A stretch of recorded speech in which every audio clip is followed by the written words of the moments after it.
ചെട്ടുകുളങ്ങര ഭഗവതിയുടെ എട്ടാം കരയായ കടവൂർ തേരിൻ ചൂടിലാണ് നമ്മളിപ്പോൾ നിൽക്കുന്നത്.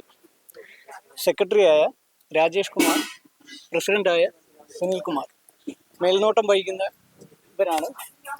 ഇവരോട് നമുക്ക് ചോദിക്കാം. ഇദ്ദേഹമാണ് സോമൻ പിള്ള. ചെട്ടുകുളങ്ങര ദേവീക്ഷേത്രത്തിലെ കരയായ എട്ടാം കരയിലെ കടവൂർ കരയിലെ തേരിൻ്റെ വീട്ടിലാണ് ഇപ്പോൾ ഇത് നടക്കുന്നത്. ദേവി ആദ്യമേ വന്നത് ഈ കരയിലാണ്. കാലുകുത്തി കരിപ്പുഴ കടത്തിറങ്ങിപ്പോയി വിശേരമ്പലം വഴി അട്ടക്കാട്ട് വഴി ദേവീ ക്ഷേത്രത്തിൻ്റെ തെക്ക് വശത്ത് വന്ന് കുടിയേറിയത്. അന്ന് മുതൽ ഇന്ന് വരെ ഈ കരയായിട്ട് ഇങ്ങനെ തേരുകെട്ടും കുതിരകെട്ടും എല്ലാമായിട്ട് ഇങ്ങനെ ബന്ധപ്പെട്ട് പോവുകയാണ്.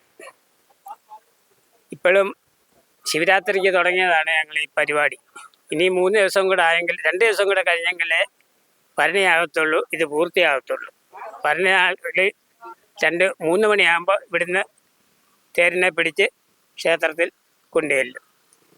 എല്ലാ കരക്കാരും അതിൻ്റെ മുറയ്ക്ക് വരുമ്പോൾ അതിൻ്റെ അനുസരിച്ച് ഞങ്ങൾ 8ാമത് ഇറങ്ങി വയലിലിറങ്ങി നിൽക്കും. ഇതിനോടകം എത്ര ശതമാനം തേരിൻ്റെ നിർമ്മാണം പൂർത്തിയാക്കിയെന്ന് പറയാം? ഇതിനോടകം ഇപ്പോൾ 90% പൂർത്തിയായിരിക്കുക.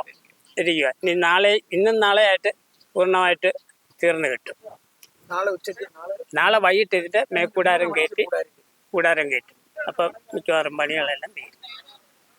ഇവരൊക്കെയാണ് കടവൂർ തേരിൻ്റെ അഭിമാനമായ നിർമ്മാണ ചുമതല ഏറ്റെടുത്ത് ഇത് ഗംഭീരമാക്കുന്നവർ.